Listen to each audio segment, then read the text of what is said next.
Hello everyone, welcome to Keystone Life Sciences. Previous lectures में हम लोग जीपीसीआर के बारे में डिस्कस कर रहे थे और वहां पे मैंने आपको जीपीसीआर का स्ट्रक्चर बताया और इसके अलावा मैंने आपको बताया कि जी प्रोटीन कपल्ड रिसेप्टर्स जो होते हैं वो एक हेटेरोट्राइमेरिक जी प्रोटीन्स के साथ में कपल्ड होते हैं।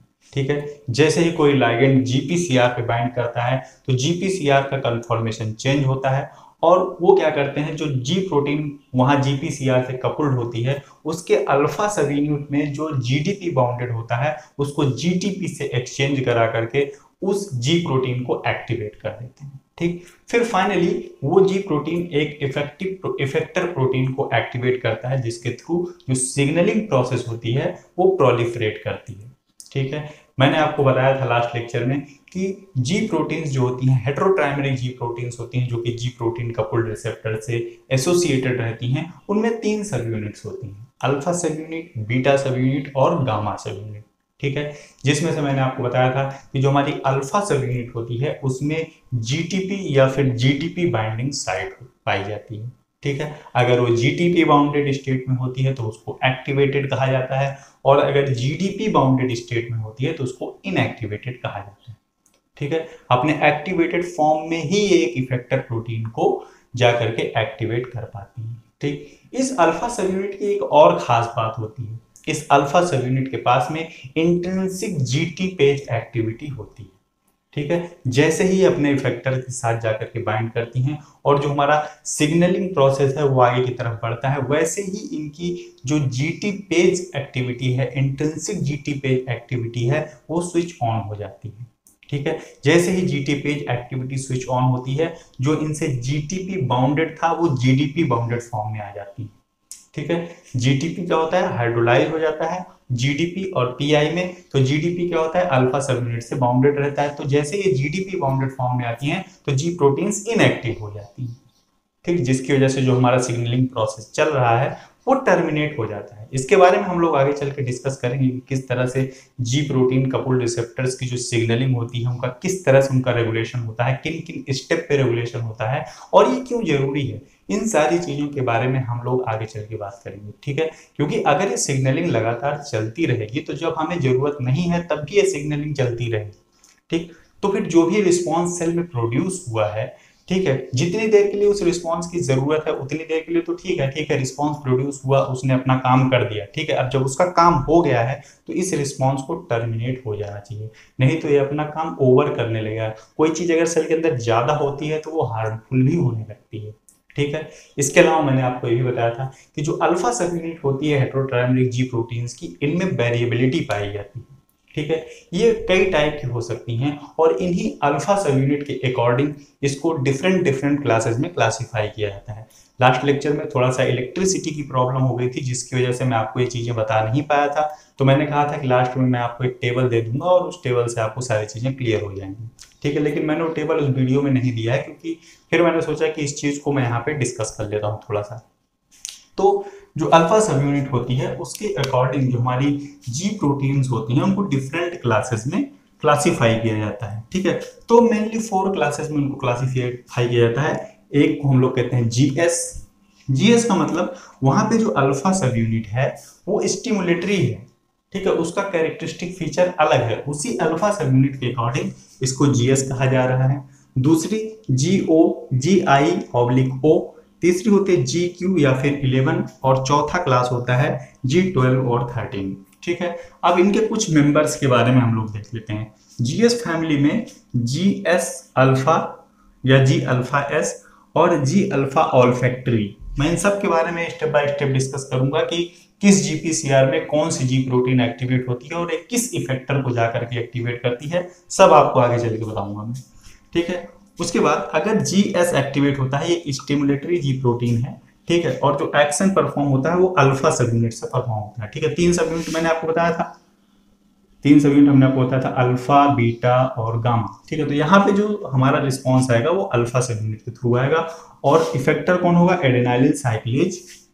यहाँ पे जो मैंने इस तरह का एरो बनाया है इसका मतलब एक्टिवेशन है, एडेनाइलिन साइक्लेज को ये एक्टिवेट कर रहा है। और जो डाउनवर्ड मैंने एरो बनाया है उनका मतलब इनएक्टिवेशन। ठीक, यहाँ पे इंक्रीज डिक्रीज नहीं, एक्टिवेशन और इनएक्टिवेशन है, आप लोग समझिएगा इस चीज को। ठीक है। उसके बाद अल्फा जी ऑल्फैक्टरी, अल्फा ऑल्फैक्टरी वाला जो एक्शन परफॉर्म होता है वो भी अल्फा सब यूनिट से परफॉर्म होता है। और यहाँ भी एड्रेनालिन साइक्लेज का एक्शन बढ़ता है। एक्शन बढ़ता है तो क्या होता है, ऐसा हम सिग्नलिंग में बात करेंगे। ठीक है, सब आपको याद करना है कि कौन सा क्या करता है।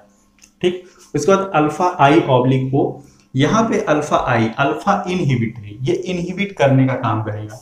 ठीक है, तो यहाँ पे कुछ मेंबर्स हैं alpha I, G alpha T, G alpha O and G alpha gust. ठीक है, यहाँ पे जो एक्शन परफॉर्म होता है जी अल्फा आई वाला जो ये एक्शन है, इसको अल्फा और बीटा गामा दोनों ही यहाँ पे कुछ कुछ एक्शन लेते हैं, लेकिन दोनों ही अलग अलग एक्शन लेते हैं। अगर जी अल्फा एक्टिवेट होता है तो एड्रेनालिन साइक्लेज के लेवल को कम कर देता है, मतलब स्टिमुलेशन से जो सिग्नलिंग प्रोसेस चल रही थी उसका ये रेगुलेशन कर रहा है, उसका अपोज कर रहा है। ठीक है, उसके अलावा बीटा गामा अगर एक्टिवेट होते हैं तो ये पोटेशियम आयन चैनल को इंक्रीज करते हैं, मतलब opening of potassium ion channel की ओपनिंग को बढ़ा देते हैं। ठीक है, उसके बाद यहाँ पे अगला आता है जी अल्फा टी।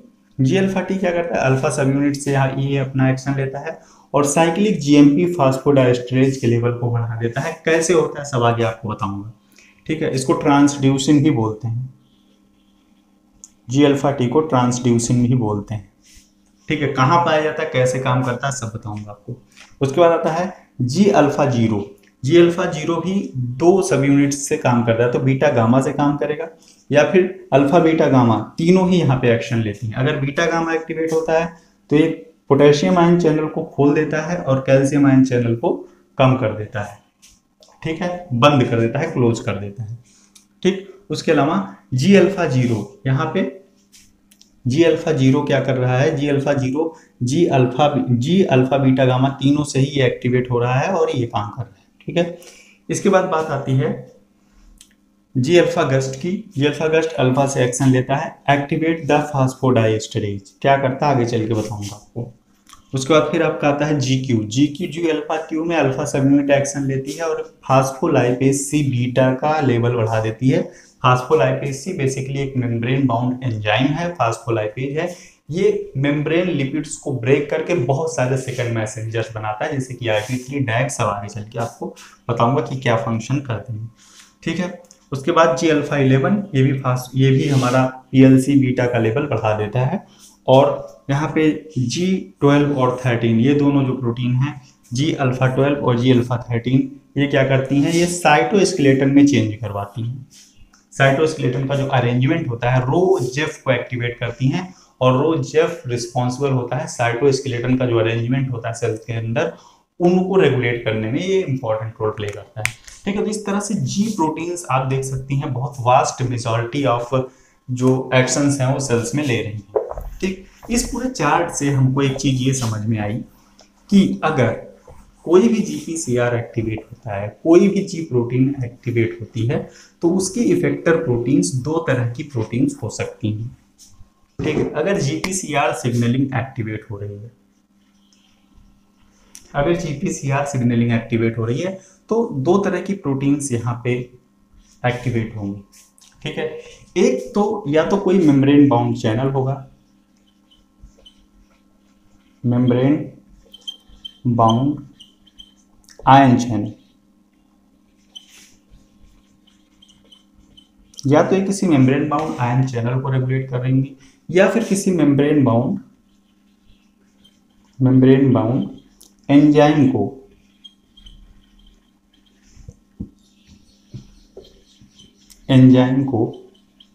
एक्टिवेट कर रही होंगी। ठीक, तो ये दो तरह के इफेक्टर्स होते हैं यहाँ पे, किसके केस में, GPCR के केस में। अगर GPCR का एक्टिवेशन हो रहा है, कोई जी प्रोटीन को ये एक्टिवेट कर रहा है, किसी भी तरह की जी प्रोटीन को अगर ये एक्टिवेट कर रहा है, तो यहाँ पे दो तरह के इफेक्टर्स हो सकते हैं। एक तो मेम्ब्रेन बाउंड हमारा एंजाइम हो सकता है कोई, या फिर कोई आयन चैनल हो सकता है। ठीक है, अब जी प्रोटीन कपल्ड रिसेप्टर्स की जो सिग्नलिंग होती है बहुत वेराइटी ऑफ सिग्नल से जाकर के बाइंड करती है। ठीक, यहाँ पे मैं कुछ एग्जांपल्स के साथ आपको आगे आने वाले लेक्चर्स में बताऊंगा कि किस तरह से जी प्रोटीन कपल्ड रिसेप्टर की सिग्नलिंग ऑपरेट होती है। जैसे कि एपिनेफ्रिन आता है और जी प्रोटीन कपल्ड रिसेप्टर से बाइंड करता है, तो क्या करता है, कब एपिनेफ्रिन आएगा, कितनी देर तक बाइंड रहेगा और किस तरह से इसकी सिग्नलिंग टर्मिनेट होगी, ये सारी चीजें हम लोग नेक्स्ट लेक्चर में बात करेंगे। ठीक है, इस लेक्चर को भी हमें यहीं पे फिनिश करना पड़ा क्योंकि मेरी तबीयत थोड़ी ठीक नहीं है, जिसकी वजह से मुझे बोलने में प्रॉब्लम हो रही है। तो नेक्स्ट लेक्चर में जब हम लोग मिलेंगे तब हम लोग जी प्रोटीन कपल रिसेप्टर के जो भी एस्पेक्ट्स हैं वो सारे के सारे एक साथ ही कवर करेंगे। जितने भी तरह की सिग्नलिंग होती है, उनका रेगुलेशन कैसे होता है, सब कुछ नेक्स्ट लेक्चर में हम लोग फिनिश करेंगे। जो भी जी प्रोटीन कपल सिग्नलिंग है, जो उनके रिसेप्टर से जो कुछ भी परफॉर्म होती है, सब कुछ हम लोग नेक्स्ट लेक्चर में कवर कर लेंगे। ठीक है, तो इस लेक्चर को हम लोग यहीं पे फिनिश करते हैं। मिलते हैं नेक्स्ट लेक्चर में। Thank you for watching.